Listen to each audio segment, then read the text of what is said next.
ኢትዮጵያ ውስጥ የወሲብ ኢንዱስትሪ መግባት አለበት እያለችን ነው ጌታሁ ፖርን ጀምሪ ኢትዮጵያ ውስጥ የለም ማለት ዝሙት ሲቀል ወደ ተመሳሳይ ጾታ ነው የሚመጣው። ምን አይነት ማጥ ውስጥ ነው ግን የገባ ነው ወገን? ኢትዮጵያ ውስጥ ከባድ ነው። አይኖ 20 ሺህ ብር ከፍለው ከዛ እንትን ይሰጡኛል። ነብይ እዩ ጩፋ ለተናገረው ነውር በህግ መጠየቅ አለበት እያሉ ነው። ሽማግሌዎች ሲመጡ እኔን ዘለለው ገመድ አላለ አዳጊ ነሽ ገና ሚዲያ ላይ መታችሁ የምትኮሩበት ጉዳይ በፍጹም አይደለም። ለምን ደፋር ትሆኛለሽ? እኔት ንቀንሽ ሳይሆን አክብረንሽ እኮ ነው። አይኔ አሁንማ ከፍቅረኛ ጋር ተጣላ መዝሙሩን ትቼ ዘፈኔን አሳድዳለሁ አይነት ሙድ የምታራምዱ ያሳፍራል በጣም። በዚህ ልክ ትውልድ ሲበላ የት ነበራችሁ ፓስተሮች? ያገሬ ፓስተር የት ነህ? የት ነህ አንተ መጋቢ? ህዝብ የት ነው ያለው? መልካም ወጣት ውስጥ ምን አይነት አስደንጋጭ ነገር እየተፈጠረ ነው? ወይኔ ዮዲሲ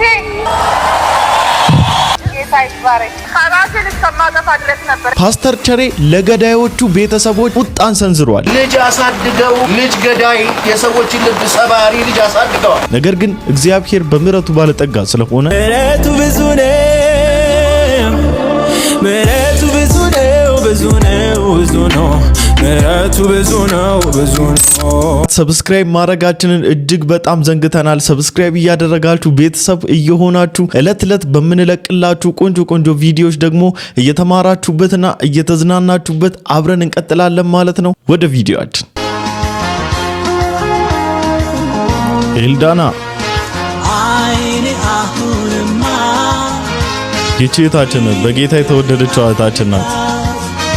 ሙዚቃ ስለሆነ እንግዲህ ሊዝብን ይችላል። ለዛ ብዙም አላሰማችሁም። ብዙዎቻችን የምናውቃት እጅግ በጣም የተወደደች ብዙዎቻችን የምናከብራት በብዙ ምክሮቿና በብዙ በሪሌሽንሺፕ ዙሪያ በሰጠችን ቆንጆ አድቫይሶች ብዙዎቻችን የተማርንባት እህታችን ናትና እንደዚህ አይነት ተመሳሳይ ቪዲዮዎችን ሰርቼ ነበረ። አሁን ደግሞ ግልጽ በሆነ መልኩ ገብታለች ማለት ነውና ስለሚነሱባት ትችቶችና የምክር ኮሜንቶች ምናምን ለምን በዚህ ልክ ችላ ባይ እንደሆነች ባይገባኝም አንድ ወንድሜ ግን እንዲህ አጠር ባለ መልኩ እዚህ ታችን ይህን የመሰለ መልእክት አድርሶላታል። እኔ የምለው ከፍቅረኛ ጋር ተጣላሁ፣ ወዳጆቼ ጉዱኝ፣ ቤተክርስቲያን ያሉት ሰዎች አሳዘኑኝ። ስለዚህ መንፈሳዊ ህይወቴን እተወዋለሁ፣ መዝሙሩን ትቼ ዘፈኔን አሳድዳለሁ፣ ቤተክርስቲያንን ትቼ ወደ ዓለም እሄዳለሁ አይነት ሙድ የምታራምዱ ለመሆኑ እግዚአብሔር በዚህ መሃል ምን አደረገ? እግዚአብሔር ምን ቢበድል ነው? ምንስ በወጣው? ያስቀየመን ሰው የምንበቀለው ጌታን ለምን? ማንም ላስቀየመን ጌታን የምንበድለው የምናሳዝነው እልሃችንን የምንወጣው ጌታ ላይ ለምን? ለአንቺ ያላሰበ ልብህን የሰበረ ወይም ያሳዘነ ተራ ሰው ሆኖ ሳለ በቀልህን ለምን እግዚአብሔር ላይ ታደርጋለህ? ከሰው ጋር ስትጣላ ከጌታ ጋር የተጣላህ ይመስል የጸሎት ምንጣፍን የምትጠቀልለው መዝሙርን የምታጠፋውና መጽሐፍ ቅዱስን የምትዘጋው ለምንድን ነው? ይህ እኮ በዳይን ትቶ አጽናኙን እንደመምታት ይቆጠራል። ሰዎች ሊያስቀይሙህ፣ ሊጎዱህ ወይም ልብህ ሊሰብሩት ይችላሉ። ነገር ግን ቁስልህን ሊፈውስ አጠገብህ የቆመውን ጌታ ምን ባደረገ ነው የምናምጽበት? ለብዙዎቻችን የሚጠቅመን መልእክት ነውና ዓለም ለኛ ርህራይ አሳይታን አታውቅምና የሚገርማችሁ ነገር ስለዚህ እህታችን ኮሜንት ሴክሽኗን ገብቼ አየው ምናምን ነገር አብዛኛዎቻቸው ገርል ዩ አር ግሎዊንግ አፕ ምናምን ነገር እያሏት ነበረ። በጣም በቃ ሻይን እያደረግሽ ነው፣ በጣም አምሮብሻል፣ ውብ ሆነሻል ምናምን እያሉ በቃ ያለችበትን ሁኔታ እያደላደሉላት እያመቻቹላት ነበርና የሚገርማችሁ እነዚህ ሰዎች ከጌታ ጋራ አታችድ ሆናችሁ ከጌታ ጋራ ተሳስራችሁ በሚገርም ቁርኝት ከጌታ ጋራ እያሳለፋችሁ ባላችሁበት ጊዜ የናቋችሁ የሰደባችሁ እናንተ ጴንጤዎች እናንተ ምኖች እያሉ የዘለፏችሁ ሰዎች ናቸውና ገዳዮቻችሁ ሆኖ ቁጭ ይላሉ። ልክ እናንተ ከጌታ ቤት የመጥፋትን መስመር የጥፋትን መንገድ ስትያያዙትና እግዚአብሔር ፈጽሞ የማይከብርበት ትራክ ውስጥ ስትገቡ ማሽቃበጥ ይጀምራሉ፣ ማሸብሸብ ይጀምራሉና አንዳንድ ጴንጤዎች ደግሞ አላችሁ ፈራጃቱን ይሄ ፍርድ ነው ምኑ ጋር ፈረደ? እስቲ አሁን እግዚአብሔር አልበደላችሁም? ቁስላችሁን ሊፈውስ ሊጠግናችሁ ባዘናችሁበት ጊዜ ሊያጽናናችሁ ሊያነሳችሁ በወደደ ለምን እግዚአብሔር ይበደላል ያለው? ፖርን ጀምሪ ኢትዮጵያ ውስጥ የለም ማለት ፖርን ኢትዮጵያ ውስጥ የለም ፖርን። ይሄ ነገር እያመራ ቀልድ ይመስለናል። ይሄ ነገር እያመራ ከዛ ተመሳሳይ ጾታ እንደዛ እያልን ነው የሚሄደው። ከዛ ይቀልብናል። ዝሙት ሲቀል ወደ ተመሳሳይ ጾታ ነው የሚመጣው። እንደዛ ነው ይቀልብናል። ኃጢያት ሲቀል ልልመደው እየተለማመደን እንሄድና ከዛ ይሄዳል ሁሉም ነገር። ስለዚህ በአደባባይ የሚወጣና በአደባባይ የማይወጣ ነገር ለይተን ማወቅ አለብን። በአደባባይ ባይወጣስ ይሄ ነውር አይደል እንዴ? ደሃ እናቶች አሉ፣ ደሃ አባቶች ላቡን እንደዚህ ያንጠፋጠፈ ልጁን የሚያስተምር ነገ ጥሩ ቦታ ትደርስልኛለች፣ ነገ እግዚአብሔር የምትፈራ ልጅ ይኖረኛል ብሎ ልጁን የሚያስተምር አባት አለ። ለልጁ ለወጣቱ ባትጠነቀቁ ለእናት ለአባት ተጠንቀቁ። ለእናትና ለአባት እዘኑላቸው። ተንከራተው የሚያሳድጉ ነገ ልጄ ጥሩ ቦታ ትደርሳለች ብሎ ለልጁ ዋጋ የሚከፍል አባት አለ። ለልጅ ተጠንቀቁ። እኛ ተው ጭራሽ አይፎን 17 ገስት እንዴት አገኘሽ ሲላት ሰውነቴ ፎቶ ልኪ እንዴት ራቆቴ የዝሙት ማለት ነው። እና 2000 ሰው እየተከተለኝ ነው። ነካ በብር ነው ጉዳዩ። ይሄን ያህል እንደዚህ ተዋርደናል እንዴ? አንቺ እንደምንም ሁኚ እንደምንም እርከሺ፣ እኛ አይመለከተንም። ግን በአደባባይ አታውሪ እባክሽ። ታናናሽ እህቶች አሉን፣ ታናናሽ ልጆች አሉን፣ ገና ያልበሰሉ እናንተን የሚከተሉ ህፃናቶች አሉ። እባካችሁ ትውልድ እንፈልጋለን። እግዚአብሔር የሚፈራ ትውልድ እንፈልጋለን። ነገ በስነ ስርዓት ሀገር የሚመራ ትውልድ እንፈልጋለን። ስለዚህ እባካችሁ እዛው ነውራችሁ እዛው በጓዳችሁ እሺ። ይሄ ቢወጣም ባይወጣም እኮ መርዝ ነው፣ ገዳይ እኮ ነው። ሐዋሳ ዩኒቨርሲቲ ውስጥ ነኝ በዚህ ዘርፍ ማራለው የምትል አንዲት ሴት ቲክታክ ላይቭ ላይ መታ የገላይን ምስል ለወንዶች እያጋራው እነዛ ወንዶች ደግሞ የሚሸጥላቸውን የገላይን ምስል በገንዘብ ይገዙኛል እያለች ነው። በአካል እኔ አሁን እንደዛ አላደርግምና እዛ ጋር እኔ በአካል እኔ ሰውነቴን እስካለኩት ድረስ አሁን ኦንሊፋንስ ተጠቃሚ ያልኩ እኮ አሁን ሶፊ ላይ ምንም አይነት ወንድ ጋር ምናምን በአካል አትገናኙም፣ ሴክስ አታደርግም ምናምን። ግን አሁን ሚሊዮነር ናት ምናምን ብር አላት፣ የፈለገችውን ነገር ማድረግ ትችላለች። ገብቶሃል? ያው እኛ ኢትዮጵያ ውስጥ ከባድ ነው፣ አይ ነው በጣም ከባድ ነው። ግን የኢትዮጵያ ሰው ነው እኔን ሰብስክራይብ አድርጎ የሚያኝ እዛ ጋር ማለት ነው 20 ሺህ ብር ከፍለው ከዛ እንትን ይሰጡኛል፣ ጊፍት ይሰጡኛል። እግዚአብሔርን 100 ኮይን ምናምን 100 ስታር ምናምን ጊፍት ይሰጡኛል። ሶ እዛ ጋር ላይ ስለ ሰው አባባል አልጨነቅም። መውለድ አልፈልግም። ማግባት ካልፈለኩኝ የተሻለ ህይወት ነገ መኖር ከቻልኩ ማግባት አለመፈለግ መብትሽ ነው። ማግባት ስለማትፈልግ መውለድ ስለማትፈልግ እነዚህ ነገሮች ማድረግ አትፈልግም። ግን የገላዋን ምስል ታነሳና ቴሌግራም ምናምን ታጋራቸዋለች ማለት ነው። እና እያንዳንዱ ሰብስክራይበሮቿ 20 ሺህ ብር እየከፈሉ ያንን ነገር ደግሞ ይወስዱትና ምን እንደሚያደርጉበት እንግዲህ እግዚአብሔር ይወቀው። እና እጅግ በጣም አስነዋሪና እጅግ በጣም አሳፋሪ ዘመን ላይ ደርሰናል። በጣም የሚያስደነግጥ ማለት ነው። እና በዚህ ልክ ሚዲያ ላይ ወጣ ሲምፕሊ ቀለል አድርጋ በቃ ምንም እንዳልሆነ ነገር እኔ መውለድና ማግባት ስለማልፈልግ ገላዬን መንካት አይችሉም፣ ማንም ሊነካኝ አይችልም፣ ምንም ያህል ብር ቢከፍሉ። ነገር ግን እዛ ቁጭ ብለው ብር ይልካል፣ እኔ ገላዬን ፎቶ አንስቼለት እልክለታለሁ። በዚህ መልኩ ምናምን ነገር የተወሰነ ብር ቢከፈልሽ እንደው እርቃንሽን የሚያሳይ ፎቶ ለሰዎች ልትልኪ ትችያለሽ ተብላ አንዲት እህታችን ተጠየቀች እና የሷን ምላሽ አዎ የተወሰነ ገንዘብ ከተከፈለኝ እንደው 100 ሺህ ምናምን ከተከፈለኝ እልካለሁ። ምክንያቱም የማግባትም ሆነ ልጅ የመውለድ አላማው ስለሌለኝ በቃ እንደው ገላዬ ምንም አይሰራልኝም የሚል ነገርን ስትናገር ሰሙና እንደው በመጀመሪያ ደረጃ ይሄንን ቪዲዮ ስሰራ እህታችን ላይ ለመፍረድ ምናምን በፍጹም አይደለም። ያው ቪዲዮዋን ምናምንም አላስገባውኝም፣ እንደዚሁ ነው እንደው እንደ ጥቂት ነገር ሼር ለማድረግ ያህል ብቻ ነው የመጣሁት። እውነቱን ለመናገር እንደው እግዚአብሔር በሚያውቀው ማለት ነው ጌታ በሚያውቀው ልክ የእሷን ንግግር ስሰማ እንደውም በጣም ያሳዘነችኝ። ያው እህቴም ስለሆነች በክርስቶስ እንግዲህ አንገቷ ላይ መስቀል አለ ምናምን ሶ በክርስቶስ የራሴው እህት ናት፣ የራሴው ማለት ነው የራሴው እህት ናት። እና ሶ እጅግ በጣም ያሳዘነችኝ። ጌታ በነገር ሁሉ ይርዳት ማለት ልቧን ይመልሰው። ለማንኛውም ግን ቁም ነገሩ እኛ እንደዚህ የሚመስል ነውር ውስጥ የማንገኘው በኋላ ላይ ስለምናገባ ልጅ ስለምንወልድ ምናምን ያ ለዛ ሼም ይዞን ምናምን አይደለም። በዋናነት እሱ አይደለም። ይልቁንም እኛ አምላክ ያለን ህዝቦች ስለሆንን ነው። ማለት እኛ አምላክ አለን፣ እግዚአብሔር የሚባል አምላክ አለን። ከዛ ደግሞ የተወሰነ ከኖርን በኋላ ሞተን በዛው የምንቀር አይደለንም። ከሞት በኋላ ደግሞ ህይወት አለ። ከሞት በኋላ ስላለው ህይወት በጣም ልናስብ ይገባል። ያ ህይወት ከክርስቶስ ጋር የሆነ ህይወት ነው። ከጌታችን ጋር ለዘላለም ልንኖር ነው። እዚህ ምድር ላይ አሁን እንደዚህ ብለን የምንኖረው ምን ያህል ዓመት እንደሆነ እንኳን አናውቀውም። ቢበዛ 80 ዓመት ብንኖር ነው 70 ዓመት ብንኖር ነው። ከዛ በኋላ ደስ የሚል ነገርም የለም። እንዲህ ያሉ ነገሮችን እያደረግን እንኑር ደግሞ ካልን ምናልባትም ከ40 በፊት ወይ ከ50 በፊት ልንሆን ይገባናል። እና በጣም አጭር ጊዜ ነው እዚህ ምድር ላይ የምንኖረው። ምናልባትም በዚህ በሳምንቱ ውስጥ ዛሬም የትኛው አሁን በዚህ ሰዓት ልንሞት እንችላለን። ግን በሞትንበት ሰዓት ግን ህይወት አይቋረጥም ጋይስ፣ እንቀጥላል። ጌታችን ሞቶ አልቀረም ተነስቷል። የክርስቶስ ትንሳኤውን ጋይስ ክርስቶስ ሞቶ እንደተነሳ በመጽሐፍ ቅዱስ ብቻ አይደለም ኢቭን ከመጽሐፍ ቅዱስ ውጪ ራሱ ማስረዳት እንችላለን። ጌታ እንደተነሳ 101% እርግጠኞች ነን። ጌታ ከተነሳ ደግሞ እኛ ምን እንነሳለን? ሞተን አንቀርም። ስለዚህ ከሞት በኋላ ያለውን ህይወት በጣም ልናስብበት ይገባል እና እሱን እያሰብን አምላክ እንዳላቸው ህዝቦች ልንኖር ይገባናል። ይሁን አምላክ የሌለው ህዝብ ምናምን እንደዛ ልንሆን አይገባም። አምላክ አለን፣ ያውም እግዚአብሔር። ጌታ ኢየሱስ ዘመንህን ይባርከው።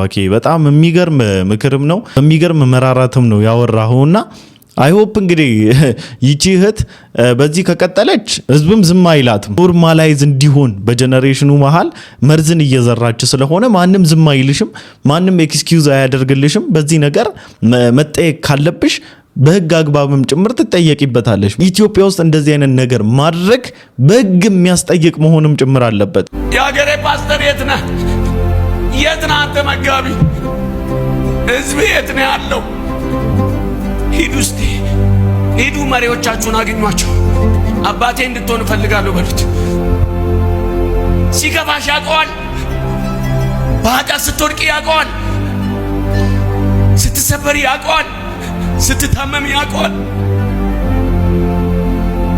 መጽናናት አቅቶሽ ደክሞሽ ያውቀዋል። እረኛው የሆነ ነገር ሰብስባችሁ እስከሰጣችሁን ድረስ ነው የምናገለግላችሁ። ስታቆሙ እናቆማለን። እንደዚህ አይነት ትውልድ ነው። እግዚአብሔር ከሰማይ ሲመለከት በጎች በቃ ጭራቸውን ቆልፈው አንገታቸውን ደፍተው መራመድ አቅቷቸው ድንጋይ ስር ታከው ቆመው አየ እግዚአብሔር። እናንተ እረኞች ወዮላችሁ አላቸው። ስለ እያንዳንዱ በግ ጠይቀዋለሁ።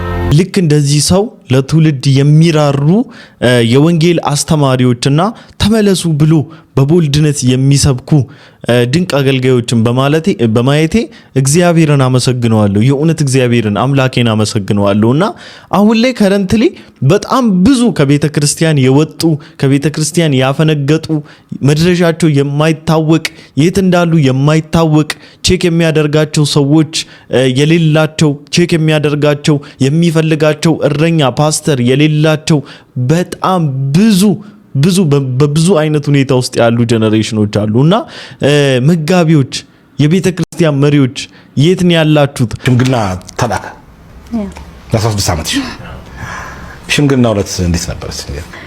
ሽማግሌዎች ሲመጡ እኔ እንትን እየተጫወትኩ ነው። ምን ነበር የሚዘለለው? ገመድ አለ አይደል? ገና ሁሉ ልጅ ታዳጊ ነሽ ገና። አሁን እዚህ ጋር ምንም ሃይማኖታዊ ፖለቲክስ ለመስራት አይደለም ይሄን ያመጣውላችሁ። እኛም ጋር ኦርቶዶክስ ነው ህፃናትን ያገቡ ብዙ ሰዎች አሉ። በህፃንነታችሁ ያገባችሁ ብዙ ኦርቶዶክስ ሴቶችን በእርግጠኝነት አላችሁ። ያ ነገር ግን በፍጹም ሚዲያ ላይ መታችሁ ፖዚቲቭሊ የምታወሩት የምትኮሩበት ጉዳይ በፍጹም አይደለም። ይሄን ኖርማላይዝ አድርጎ እንደ ትልቅ ክብር መናገር ፍጹም ስህተት ነው። የ16 ዓመት ህፃን ሆነሽ ገመድ እየተጫወትሽ እንዳገባሽ ሚዲያ ላይ በኩራት የምታወሪው ነገር አይደለም፣ የሚያሳፍር ነገር ነው። በልጅነታችሁ ያገባችሁ ሰዎች አንዴ ተጋብታችኋል፣ ትዳር መስረታችኋል፣ ጥሩ እግዚአብሔር አምላክ አሁን ላይ ያላችሁበት አድርሷችኋል። ይሄን ነገር ግን ኖርማላይዝ አድርጋችሁ ፖዚቲቭሊ የምታወሩት ነገር አይደለም። ጭራሽ ስለ እድሜያችሁ ማንሳትም የለባችሁም። በነገራችን ላይ ሚዲያ ላይ ከቀረባችሁ ማለት ነው ህፃን ሆናችሁ ማግባታችሁን ሚዲያ ላይ መታችሁ ጭራሽ ፖዚቲቭሊ ማለት ኔጌቲቭሊ ምናልባት የገጠማችሁ ነገር ልታወሩ ትችላላችሁ እንጂ ፖዚቲቭሊ ይሄን ነገር ኖርማላይዝ አድርጎ መናገር ፍጹም ስህተት ነው። አንቺ ልታፊበት የሚገባ ነገር ነው። ባልሽ ደግሞ ወንጀለኛ መሆኑን እየገለጽሽ ነው። ስለዚህ የሚከበርበት ሳይሆን የሚታፈርበትን ነገር ሚዲያ ላይ ፖዚቲቭሊ ማውራት ፍጹም ስህተት ነው። ማንም ይሁን ማን እንደዚህ አይነት ነገሮችን ኖርማላይዝ አድርጎ ሚዲያ ላይ መናገር ፍጹም ስህተት ነው። ሚዲያ ደግሞ ይህንን ነገር ኖርማላይዝ አድርጎ እየተሳሳቀ ምናምን ጋዜጠኛ ሆኖ እንዲማቅረብም ደግሞ ፍጹም ስህተት ነው። እኔ ከዚህ ወንድማችን ጎን ነኝ። እዩ ጩፋን ትክክለኛ መስመር ላይ ያለ አገልጋይ አይደለም ብዬ ስለምል ነገሮችን ከሱ ጋር ለማገናኘትና ለማቀሳሰር አይደለም። አሁን እጅግ በጣም እየገደለንና እያጠፋን ያለው ትልቁ ስህተታችን ምንድነው ብዬ ማስበው ነገሮችን ምን ችግር አለው ብለን ማለፋችን፣ በቃ ምን ችግር አለው ብለን ነገሮችን መተዋችን ኖርማላይዝ አደረገብን። በጣም ብዙ ልምምዶችን በጣም ብዙ ነገሮችን ፕራክቲስድ እንዲሆኑ በጣም በብዙ ሰዎች እንደ ትክክል ነገር ተቆጥሮ በልምምዶቻቸው ውስጥ እንዲካተቱና በዕለት ዕለት ህይወታቸው ውስጥ ፕራክቲስ እንዲያደርጉት እድልን ነው ያመቻቸው። ምን ችግር አለው ብለን ያለፍናቸው ብዙ ነገሮችና አንዳንድ በሚዲያ ላይ ይዘን የምንወጣቸው ነገሮች ምን ችግር አለው በሚል ሴንስና በማናለብኝነት የሚታለፉ ጉዳዮች አይደሉም። ሞባይላችን ሄደን ካልሰካ ነው እኮ ከትንሽ ሰዓት በኋላ ህይወት የለውም አይደል እንዴ? መጽሐፍ ቅዱሳችን ግን 24 ሰዓት እንደተሰካ ነው። የማይሞት ባትሪ ተገጥሞለት በተከፈተ ቁጥር ይናገራል። በተከፈተ ቁጥር ድምጽ አለው፣ መልእክት አለው፣ ቃል አለው፣ ፈውስ አለው፣ መጽናናት አለው። አሜን። በረከት አለው፣ ህይወት አለው። ያነቃቀናል፣ ይፈታናል፣ ይፈውሰናል፣ ይናገረናል። የማይደክም የማይሞት ባትሪ አንዴ ለዘላለም ተገጥሞ ነው የተሰጠን። የቱ ይበልጣል? የቱ ይበልጣል? ይበልጣል። በጣም ይበልጣል። በጣም ይበልጣል። መኪናችሁ ሲሰራ አስተውላችሁ ከሆነ በቀኝ በግራ በኩል ሾፌሮች እዚያ ሰሞኑን በቀኝ የሚነዳበት ሀገር ቆይቻለሁ፣ ደቡብ አፍሪካን ትንሽ እንትን ብሎብኛል። በግራ እጃችሁ በኩል ምን አለ? ትንሽ ኪስ ቢጤ ያለች አይደለም? ምናምን የሚወተፍባት እሱን ቀንሱና መጽሐፍ ቅዱስ ጋር አድርጉ። እህቶቻችን ጥሎባችሁ ምን የሚያህል ቦርሳ ትይዛላችሁ አይደለም? ሶፍት ይሁን ምናምን ይሁን ውስጡም እንደሞላ እግዚአብሔር ይወቀው። ቀንሱና ምን ያዙበት? እስቲ መጽሐፍ ቅዱስ ያዙበት። ግላቭ ባክስ የሚባል አለ መኪናችሁ። አሁንም ከፈለጋችሁ ሌላ ኪስ ካስፈለጋችሁ መጽሐፍ ቅዱስ ከተቱበት። አሁን የወጣቶቹ ኪስ ከኋላ በጣም ትልቅ ነው። እኔ ለምን አላማ ለዚሁ ለሞባይል ማስቀመጫ አላቅም። ድሮ ትንሽ ኪስ ነው ከኋላ ያለው፣ አሁን ትልቅ ኪስ ነው። ወንድም የአዲስ ኪዳን የሚባል መጽሐፍ አለ፣ እሱን ከተቱበት። አሁን ክረምት ነው፣ ትልቅ ጃኬት ትለብሳላችሁ፣ ከተቱበት መጽሐፍ ቅዱስ። መጽሐፍ ቅዱስ አያሳፍርም። በወንጌል ምን አልሆንም አለ፣ አላፍርም። እግዚአብሔርን እኮ ምናመሰግንባቸው ማመስገኛዎቻችን ናቸው አይደለ? በዝማሬዎቻቸው ተባርከናል፣ በስብከቶቻቸው ተባርከናል፣ ተምረናል። በቴስቲሞኒያቸው በጣም የህይወት ምልልሶቻችንን አቅንተንባቸዋል። በጣም ነው የምንወዳችሁ፣ በጣም ነው የምናከብራችሁ። እናት በጉልበቷ መጣ ቸርች ከቸርች እየዞረች ልጄ እንደዚህ ሆነ እያለች ለማኝ እያረክ ያለው አንተ የሰው ሻጭ ረፍ ይልሃል እግዚአብሔር። አንተ የሰው ሻጭ ረፍ። ቁጭ ብላችሁ ደግሞ ሰውን እየነገዳችሁ ትውልድን ከቤቱ እያስወጣችሁ ሚሊዮን እየተቀበላችሁ ትውልድን ጎዳና ላይ የምትጥሉ በየበረሃው የምታንከራትቱ ለውሃ ራት ለዘንዶ ለአዞ እራት የምታረጉ እናንተ ደላላዎች ረፉ። ገንዘብ እየተቀበልክ ትውልድ የምትጨርስ አንተ ረፍ። ይኸውልህ መጽሐፉን ግባና አንብበው። ሰው ሻጮች ነጋዴዎች ናቸዋል። ያደለው የሚለው ይኸው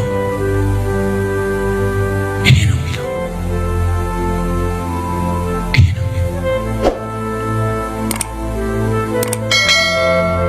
ደግሞ አለው። ከገቡ በኋላ ሲጀመር አካሄዳቸው ትክክል አይደለም። የሌብነት መንገድ ነው የሄዱት። ልክ አይደሉም። እነሱም ራሱ እግዚአብሔርን የሚያሳዘኑ ናቸው። ግን ክርስቲያናቸው የምስጋና ፕሮግራም አስብለው እዚህ መድረክ ላይ ምስጋና ብለው ይጮሁልናል። ውሸታሞች ናቸው። ግን ከገቡ በኋላ አፍናችሁ በሚሊዮን የሚቆጠር ገንዘብ የምትጠይቁ እናንተ ረፉ። አንድ ግለሰብ መድረክ ላይ ቆሞ ማይክ ይዞ የሚናገረው ንግግር ብቻ አይደለም። ይህ የመንፈስ ቅዱስም ተግሳጽ ጭምር ነው። እረፉ። ምን እንዲያደርግልሽ ትፈልጊያለሽ? እናቴ ጸልይልኝ። ከምንም በላይ የእሷ ደስታ ነው ደስታዬ። ከዚህ በኋላ ትለመልም ያለሽ እሺ። ከሌላ እናት ጉያዋ ነው የሰጠችኝ። ስንት ብር ሰጠችኝ? ወደ 6000 ብር ከሌላት ለእርሷ መሆን የሚገባውን ምግብ ቤት አይኖር ነው የሰጠችኝ። አሁን ድረስ ራሱ ብር የለኝም አልኳት። ይኸው ሮብ ዕለት ጠብቂ እሰጥሻለሁ ነው ያለች። 6000 ብር እዚህ እንድትመጪ እዚህ እንድመጣ እንጀራ የት ነው? ካምፓስ ነው የምታውቀው? ካምፓስ ውስጥ እንጀራ ጋግራ ነው ያሳደገችኝ። አሁንም እንጀራ የምትጋግር? አዎ። 6000 ብር ነው አይደል ሰጠችሽ? መልሳለሁ፣ ሰጣለሁ። ለእናትሽ ተመልሻለሽ። ወድሻለሁ፣ ወድሻለሁ። ልደውልላት ይላታል። ትናንትና ቅድም እዚህ ጋር ብር የሰጠክ ልጅ ሲወርቅ አንቺ ሳልንቺስ ምንም አልወጣም አለችኝ። እኔን ትዋሽኛለሽ? እናትሽ አይደለም ምንም ነገር አልተንቀሳቀሰም ከልብሽ ውስጥ አለችኝ። እግዚአብሔር የወሊሶ ልጅ ወደቀ ሲባል ሰምታ ወድቆ እዛ ጋር ቁጭ ብለን ነበር። እሱ እዚህ ጋር ሲወርቅ ከጓደኛው ከእህቱ ጋር ነበር። እህቱ ነገ አንቺ ነሽ አለችኝ።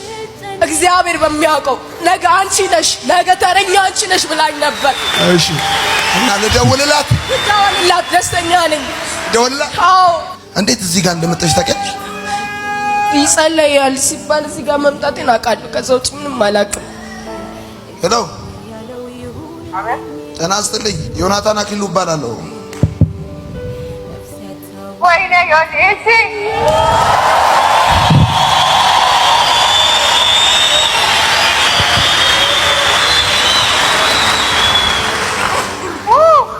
ጌታ ይባረክ። በጌታ ነሽ። እኔ የምልሽ ያው ለልጅ ጸልዬላታለሁ፣ ነፃ ወጣለች። ስላንቺ ነግራኛለች። አዎ እንጀራ ጋግረሽ እንዳሳደግሻት ነግራኛለች። ትክክል ነው። ያለ አባት ነው ያሳደግኳት። አሁን 6000 ብሩን እመልሳለሁ። 6000 ብር የሰጠሻትን መልሳለሁ። ወድሻለሁ። አሁን ተፈታልሻለች፣ ነፃ ወጣለች፣ ትለመልምልሻለች። አሜን። የመጨረሻ ምን ነበረ? በቃ ራሴን እስከማጠፋ ድረስ ነበረ ተዘጋጅቼ የነበረው። ጌታ ይባርክ ሆንዬ፣ እግዚአብሔር ዘመኔን ባርክ፣ ልጆችን ባርክል፣ ጉልበቴን ባርክ እግዚአብሔር። እስከ መጨረሻ በቤቱ ቁምልኝ ጌታ። ብዙ ጊዜ ቴሌቪዥን እያየሁ ማለት ነበረ ይሄ ቀን ይደርስልኛል እያልኩ። ተባረክ፣ ተባረክ፣ ልጆች ይባረኩ፣ ዘመን ይባረክ። እሺ ወድሻለሁ። ተባረክ። በቃ ራስሽንም አታጠፊም፣ ሀገር ለቀሽም አታጠፊም። እንደውም ትለመልሚያለሽ። አሜን፣ አሜን፣ አሜን። እንደውም ልጅ 6000 ብሩን ብቻ አይደለም ለአዲስ ዓመት የምትለብሺው የሀገር ባህል ልብስ ልክልሻለሁ። ቻው ቻው። እሺ ቻው። ተባረክልኝ። እሺ ልካለሁ። ይኸው አንቺ ነገ ልካለሁ ልብሱን ገዝቼ። አሜን፣ አሜን፣ አሜን። ጌታ ይመስገን። ራስሽን አታጠፊም። ወድሻለሁ። ቻው። የሚቀጥለው ዓመት ምንድነው እንደዛ አይነት ጫማ እሱን አድርገሽ ነው መች ዘንጠሽ። ቻው። እሺ ይኸው ለእናትሽ ቃል በገባሁት መሰረት ጫማ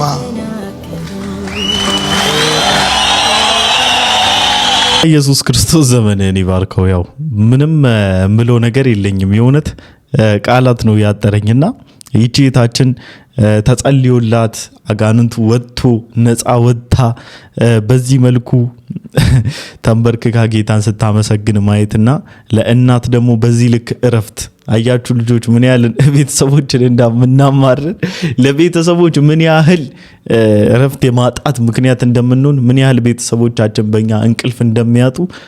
ዋው! ጌታ ግን አለ። ጌታ ግን ደራሽ አምላክ ነውና ጌታ ደረሰላት፣ ጌታ ረዳት።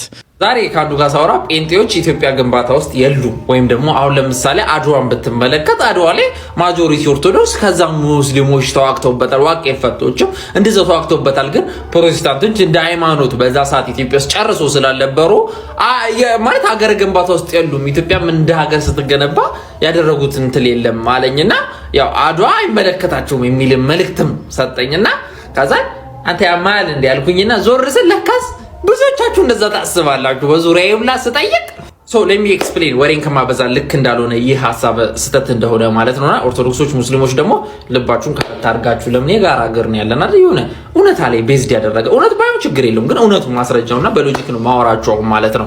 አክሱምን እንውሰድ። ይህ አስደናቂ ስልጣኔ ሐውልቱ ብቻ አይደለም። እሺ አክሱም ስልጣኔው እንዳጠቃላይ አክሱማዊታውያን በዛ ጊዜ የነበሩት ይሄ በተገነባ ይህን ስልጣኔ የመሰረቱትና ያቆሙት ሰዎች ኦርቶዶክስ ወይም ደግሞ ክርስቲያን አይደሉም ጨርሶ። ክርስትና እንደ ሃይማኖት ተቀባይነት ያላገኘበትና በዛ ሰዓትም ባህላዊ ሃይማኖቶች እነዚሁስ ሌሎችም የሀገር ውስጥ አማልክቶች የሚመለኩበት ጥቂት ደግሞ የአይሁድ እንትሎች ያሉበት ነው በአጠቃላይ የአክሱም ስልጣኔ።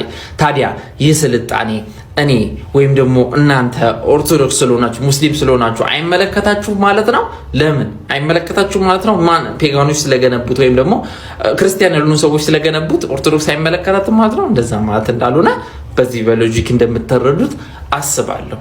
ያው የኛው ዲሴንደንቶች ናቸው። የኛው ዲሴንደንት ማለት አክሱማይቶቹ ዞሮም ቀረ የኛው ዘር ሐረግ ያላቸው ሰዎች ናቸው። ከነሱ ጋር ልዩነታችን የሃይማኖትና የባህል ነው አይደለ?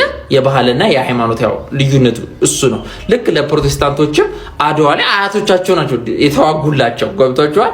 ግን የባህልና የሃይማኖት ልዩነት በመሃላቸው አለ። ግን ከዛም ባለፈ ደግሞ ላለፉት 80 ዓመታት ውስጥ ሪማርከብል የሆነ ሆስፒታል፣ ትምህርት ቤት ማስገንባት እኚህ ለሀገር ቤዚክ የሆኑ በቃ ቤዚ የሆኑ ነገሮችን ስታደርግ የቆየች ቤተክርስቲያን ነች። እንደ ቤተክርስቲያንም ከተፈለገ ማለት ነው። ካቶሊክ ቤተክርስቲያን ባይዘው እኔ አንደኛ ነች ታውቃላችሁ። አውርቻ አላውቅም ስለ ፕሮቴስታንት ሳውራት እዛ ላይ ሆስፒታል በመገንባት ትምህርት ቤት በመገንባት ካቶሊክ ቤተክርስቲያን ለኢትዮጵያ ያደረገችው ውለታ መድኃኒዓለም ይክፈልሽ። እኛ ምንም አንልም። መድኃኒዓለም እመቤቴ ማርያም ክፍል ዳርግሽ በሉቻ። በጣም የሚገርም ቶፒክ ነው ይሄ ነገር። በዚህ ልክ ኢሹ ተደርጎ መነጋገሪያ ይሆናል ብዬ አንድም ቀን ጠብቄ አላቅምና የሚገርም ኮር ፖይንት ነው ይዞ የመጣው በነገራችን ላይ በቃ ጸድ ሐሳብ ማለት ነው። ምክንያቱም አብዛኛዎቻቸው ስለ ኢትዮጵያ ያገባችሁ መጤዎች ምናምን ብሎ ሲሰድቡን በወንጌላውያን አማኞች ሳይድ የእውነቴን ነው ብላችሁ የተደረገው ነገር እኔ በጌታ ሳልሆን በፊት እንኳን እማያቸው በጣም ብዙ ነገሮች ነበሩ። በወንጌላውያን አማኞች ቤተክርስቲያን ስፔሻሊ መሰረተ ክርስቶስ ስለነበረ ጌታን የተቀበልኩትኝ በመሰረተ ክርስቶስም ስለነበረ የደህንነት ትምህርት ተምሬ የተጠመቅኩት ኮምፓሽን በሚል ዘርፍ ራሱ ለድሆች እጃቸው ላጠረባቸው ቤተሰቦችና ልጆች ምን አይነት ድጋፍ ያደርጉ እንደነበረ በየበዓሉ እንዴት ቤታቸውን ያደምቁላቸው እንደነበረ እንዴት በቃ ለወገን ደራሽ ወገን መሆኑን ያሳዩ እንደነበረ ውጪ እንኳን ሆነን እናይ ነበር። እዚህ ኢትዮጵያ ውስጥ እንደሚጸለየው ጸሎት በዓለም ላይ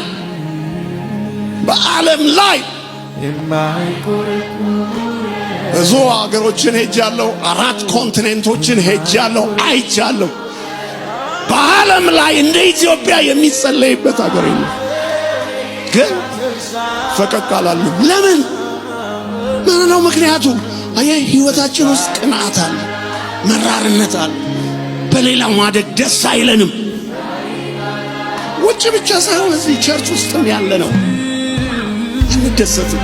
እግዚአብሔር ይሄ ካልተመታ አይዋርከንም፣ አያሰፋንም፣ አያበዛንም። ቅንዓትን፣ ቁጣን፣ መኝነትን፣ መራራ ነገርን ከህይወታችን እናጥፋው። በሌላው በረከት ደስ ይበለን። እነዚህ አይነት ልብ እግዚአብሔር ሲያገኝ ያንን ሰው ያሰፋዋል፣ ያንን ሰው ያበዛዋል፣ ያንን ሰው ይባርከዋል። ፓስተር ጌቱ አያሌው የተረዳውት ነገር ምንድነው? እውነትም ደግሞ ስታዩ ኢትዮጵያ ውስጥ ማለት ነው ሃይማኖት ክርር የሚልበት ሀገር ነው ማለት በጣም ኢትዮጵያ ውስጥ አክራሪ ሃይማኖተኞች ያሉበት ሀገርም ጭምር አዘ ሴም ታይም እና እንደ ኢትዮጵያ የእውነት የሚጸለይበትን ሀገር ልታገኙ አትችሉም። በጣም ነው ኢትዮጵያ ውስጥ ጸሎት የሚደረገው። በጣም ኢትዮጵያ ውስጥ ሃይማኖት ይከበራል አለ እግዚአብሔር። በዛ በኩል ያሉ ቤተሰቦች ግን ወላጆች ግን አሳዳጊዎች ግን ልጅ አሳድገው ልጅ ገዳይ ልጅ አጥፊ የቤተሰብን የሰዎችን ልብ ሰባሪ ልጅ አሳድገዋል። እኔም ማዝነው ለነሱ እነሱ እንዴት ይጽናኑታል? እነዚህን እግዚአብሔር ያጽናናቸዋል። ምክንያቱም እግዚአብሔር የሰራትን ነፍስ ነው ያጠፉት። የልጅቷ ባለቤት ደግሞ ራሱ እግዚአብሔር ሲገሏት የምትሄደው ወደ አምላኳ እንጂ ወደ ሌላ አይደለም። ክብር ለእግዚአብሔር። ሲቀጥል ከመወለድ ቀን ደግሞ የሞት ቀን ይሻላል። እንደ ሰው ስታስቡ ከኛ መለየቷ ከቤተሰብ መለየቷ ያሳዝናል። ወንድማችን ፓስተር ቸሬ የሞዴሏ እህት ላይ የደረሰው አሰቃቂ ነገር እጅግ በጣም ያሳዝናል፣ ልብም ደግሞ ይሰብራል። ተምረንበታል። ወዳጅ ጓደኛ ምናምን ነገር በልኩ መታመን እንዳለበትና ጥንቃቄ እንደሚያስፈልገን የምንቀርበውን ሰው የምንውልበትን ቦታ እንድንመረምር የሚያደርገን ትልቅ ትምህርት ሰጥቶን አልፏል። ለሟች ቤተሰብ አሁንም በድጋሚ ጌታ ኢየሱስ ክርስቶስ ያጽናናችሁ፣ መንፈስ ቅዱስ ልባችሁን ይደግፍላችሁ ልላችሁ ወዳለሁ። የሰው ልጅ በዚህ ልክ ውብ መሆን ይችላል ወይ የሚያስብሉ ምስሎችን ሞዴል ኤልሳቤት ደስታ በኢንስታግራም ገጿ ላይ ማጋራት ጀምራለች። በርካቶችን በውበቷ የማረከችው ሞዴል ኤልሳቤት እነዚህን የመሰሉ ተፈጥሯዊ ውበቷን አጉልተው የሚያሳዩ ምስሎችን በኢንስታግራም ገጿ ላይ ማጋራት ጀምራለች። ስለዚህ እህታችን በጣም ብዙ ሰው መነጋገሪያ አድርጓት ነበረ። በጣም ብዙ ሰው እየተቀባበለ ሲያወራ ነበረ። ግን እኔ በዚህ ሁሉ መሃል ያየሁት የእግዚአብሔርን ቸርነት፣ የእግዚአብሔርን ጥበቃ፣ የእግዚአብሔርን አሳቢነት ነው። ማለት ነግሬያችሁ ነበረ።